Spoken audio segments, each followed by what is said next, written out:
네, 되게 재밌게 관람하고 있다가 네, 나왔습니다. 네, 안녕하세요. 저는 올해 2월부터 토지자연구소에서 시민재난 통합지원센터를 맡아서 일을 하고 있는 전은호입니다. 인사드리겠습니다. 희년은행 쭉 이야기 들으시다가 갑자기 희년의 소유 모델 이런 제목이 떠서 조금 당황하셨을 수도 있을 텐데요. 아마도 희년은행이 이제 회복시켜야 되는 우리 사회에서 여러 가지 문제 지점들 중에서 앞에는 주로 이제 청년 또는 이제 빚진 사람을 회복시키는 도구로 희년은행이 좀 작동을 하는 것을 좀 들으셨다면 여러 미션 중에 하나로 또 우리가 살고 있는 공간, 삼터, 일터들 이런 공간의 회복도 희년은행이 해결해야 되는 영역 중에 하나일 겁니다. 그래서 그런 고민도 내부적으로 하고 계신 것 같고요. 그렇다고 한다면 이제 사람을 회복시키는 방식에 대해서는 조금 들으셨는데 과연 우리는 이 희년은행을 통한 공간의 회복은 과연 어떤 방식으로 가능할까라고 하는 질문들이 좀 있을 거고 그 질문에 대한 해답 중에 또 일부일 겁니다. 일부일 텐데 저희가 이제 고민하고 있는 지점은 이 소유에 대한 이슈를 조금 더 그동안 고민을 잘 안 해봤지만 한번 이참에 고민을 해보고 이런 고민의 지점들이 은행과 맞닿아서 해결의 실마리를 좀 만들어갈 수 있을까라고 하는 지점에서 몇 가지 좀 준비를 좀 해봤습니다. 실제 희년의 소유 모델이라고 제목을 정해놓고 고민을 하다 보면 다시 태초의 소유 구조에 대한 고민을 하게 되죠. 이미 잘 아시겠지만 땅은 하나님이 만드셨고 하나님의 것이다 라고 우리에게 말씀하셨고 그러면서 저희한테 다시 말씀해 주신 것은 청지기로서 땅을 잘 다스리고 정복하라 라고 하는 명령을 주셨죠. 사실 이대로만 잘 그대로 유지가 되어 왔었다면 지금처럼 우리 사회에서 사람들이 공간에서 자기 의지와 상관없이 쫓겨나고 그 쫓겨나는 과정에서도 사실은 너무 폭력과 창피를 당하면서 쫓겨나고 어떻게 보면은 우리 사회에서 가장 안정적이어야 될 곳이 우리의 땅이고 공간인데 가장 불안정한 공간이 되어가고 있고 그 부담은 점점 커져가고 있는 상황들을 저희가 맞닥뜨리고 있습니다. 이런 상황들을 사실은 이제 해결하기 위해서는 지금 우리가 토지자연구소나 희년학교가 그동안 이제 해왔던 것들 중에 하나는 이 땅의 문제, 땅의 소유의 불평등의 문제 이런 것들을 해소하기 위한 불평등한 구조 속에서 발생하는 이익을 조금 세금이라고 하는 방식으로 걷어들여서 다시 분배함으로 토지의 정의를 구현하자라고 하는 방식을 우리가 수년간 계속 주장하고 그것을 정책에 입안하기 위해서 노력을 해왔잖아요. 그런 방식 또 우리가 지속적으로 계속 이야기하고 정책에 반영되기 위해서 노력을 해야 하지만 저는 사실 이런 고민을 저희가 좀 해볼 필요가 있다고도 생각합니다. 다시 처음으로 좀 돌아볼 필요가 있는 거죠.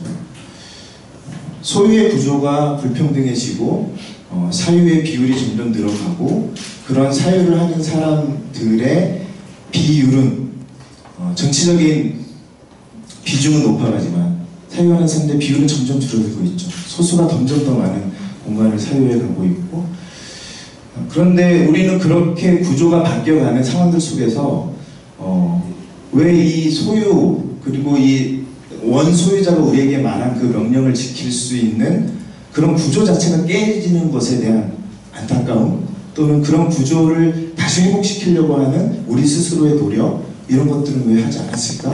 라고 하는 고민을 이제 해보는 거죠. 그래서 저는 우리가 정말로 하나님께서 우리에게 주신 청지기로서의 사명을 감당하기 위해서는 다시 청지기적 역할을 할 수 있는 공간이 늘어나야 돼요. 지금 우리가 청지기적 역할을 하려고 막 해도 할 수가 없죠. 왜죠? 우리한테 물려준 공간 자체가 없어요. 우리가 다뤄볼 수 있는 공간이 굉장히 소수라고요. 요즘 이런 얘기 많이 하죠. 조물주의 건물주. 저는 이 얘기를 들을 때 정말 안타깝습니다. 우리가 왜 이런 말들을 만들어내야 되지? 조물주 위에 건물주라고 하는 말 자체는 정말 논리적으로 굉장한 모순이죠. 조물주가 요구한 사항을 잘 따라야 되는 건물주가 있을 뿐이었어요.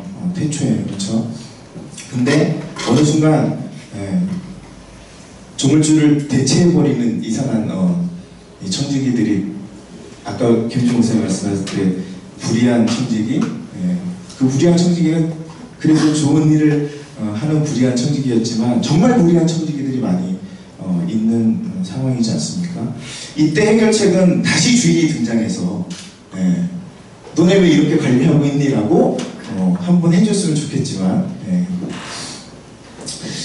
곧 오시겠지만요. 그래서 우리 하나님 우리한테도 말씀하셨잖아요. 그렇죠? 결국에는 지금 이 시대에서 우리가 해야 될 일들 중에 하나는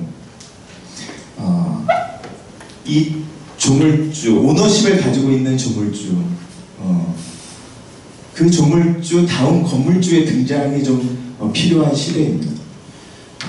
적어도 우리가 지금 현실을 살아가는 우리가 그러한 제대로 된 청지기로서의 자격을 회복하기 위한 시도, 필요한 시대라는 거죠. 어떻게 보면 좀 우리 되게 쉬운 운동하고 있지 않았나는 질문도 좀 드려보고 싶어요. 그렇죠? 불평등한 구조 속에서의 발생하는 불로소득들을 환수하자라고 정책 제안을 하고 되나 안 되나 지켜보고, 물론 그 과정에서 굉장히 애를 쓰고 힘겹지만 사실 더 힘든 건 제대로 된 오너십을 다시 돌려드리는 일이죠. 하나님한테 이 오너십을 다시 돌려드리고 우리는 제대로 된 청지기로서의 사명을 감당하는 구조 자체를 회복시키는 일. 이게 정말 어려운 일이기 때문에 그동안 안 했을 수도 있을 것 같기도 하고요. 그런데 이제 최근의 흐름들은 좀 있는 것 같습니다. 이 소유라고 하는 구조 자체도 가만히 보세요. 우리가 이제 사유에 대한 부분 문제제기만 계속하고 있지만 우리 사회에서의 소유의 구조는 크게 두 가지로 나눠집니다.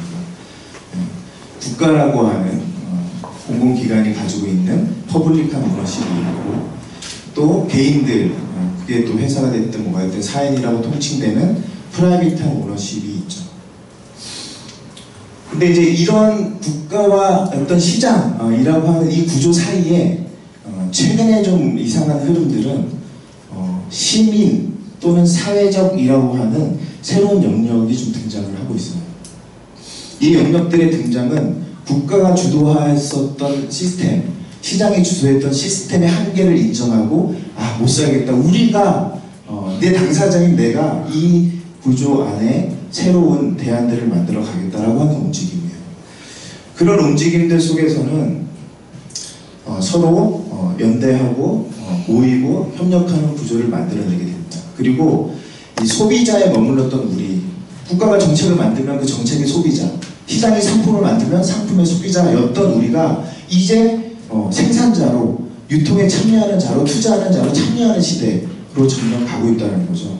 그런 상황들 속에서 이제 시민이라고 하는 이 영역이 정말로 주인인, 우리 말 많이 들죠. 주민이 주인이, 시민이 시장이다, 국가의 권력은 국민에게 있다 라고 하는 것이 한낱 선언이자 말뿐이 아니라 진짜 우리가 주인이 되는 그 구조로의 전환이 조금씩 일어나고 있습니다. 그런 전환들 속에서 저희가 만들어야 되는 새로운 영역은 이 퍼블릭한 오너십과 프라이빗한 오너십 요 사이에, 오늘 주제 희년의 소유 모델이라고 통칭을 했는데, 흔히 일반적으로 이야기하는 커먼즈라고 하는 영역, 제3의 소유의 영역들을 만들어내는 시도들이 이제는 필요한 때가 아닌가 싶습니다.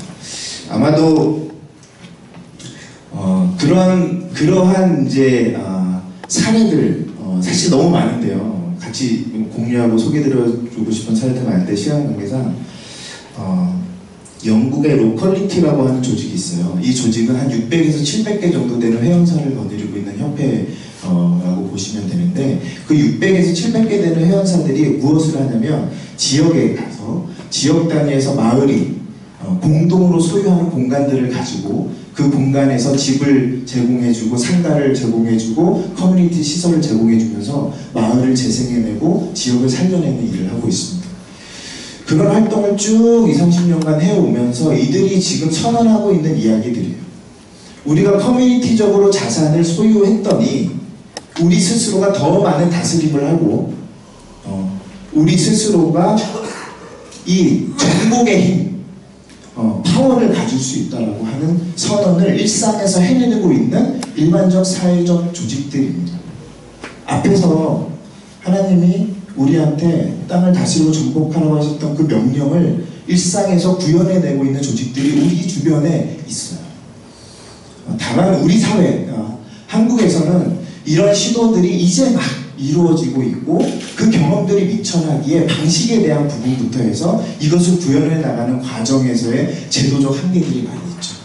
아마도 희년은행이라고 하는 것은 이런 조직들이랑 같이 옆에 붙어있는 파트너사들 가운데 앞에 설명드렸던 사회적 금융, 관계금융과 같은 그런 조직의 한 역할을 할 수 있는 곳이 희년은행이 될 겁니다. 그래서 구현되는 것, 이것도 되게 많은 이야기들이 있지만 실제로 우리가 그렇게 해서 뭐 할 거냐라고 했을 때 희년이라고 하는 것의 접속과 가치를 공유하고 다시 리셋하는 이 시스템 속에 이루어지는 이 원리들이 만약 우리가 이 커먼즈, 공동체적으로 소유하고 우리 같이 모여있는 협력적 조직들, 특히 뭐 주로 사회적 기업이나 협동조합 등으로 구현되겠지만 그런 조직들이 만들어내는 시스템이 토지에 대한 지속적인 사용에 대한 권한을 보장해주고 사용하고 싶을 때까지 사용하세요. 우리 주택 2년마다 걱정하고 상가 5년 되면 거의 뭐 떠날 생각하고 이런 공간 말고 원하시는 대로 사용하시라고 하는 보장. 그리고 그곳에서의 사용료는 내실 수 있는 범위 안에서 내세요. 우리 시세가 50만 원이니까 시세대로 내세요가 아니라 당신 보니까 당신 소득 수준에서 30만 원이 적정하네요. 30만 원 내세요 라고 이야기할 수 있는 제대로 된 선한 청지기적 건물주가 되는 시도들이 이제 우리한테 좀 필요하다라고 설명을 드리고 싶습니다. 시간 관계상 마무리를 짓겠습니다. 그래서 아마도 희년은행과 이런 우리가 희년의 소유 모델을 만들어내는 그 관계라고 한다면 그걸 구현해내기 위한 마중물을 지원해내는 역할과 제대로 된 희년의 소유권을 확보하기 위한 기금을 지원해주고 이와 관련된 꼭 희년은행뿐만이 아니라 그와 관련된 다양한 희년적 소유 모델을 만들기 위한 희년적 자원이 모여야 되잖아요. 그건 희년은행뿐만이 아니라 우리 사회에 숨어있는 다양한 그런 희년의 자원들이 모여질 때 사실은 그런 구현을 앞당길 수 있다고 보고 있습니다. 뭐 중장기적으로는 밖의 사회에서 많이들 이제 구현되는 모델들인데요.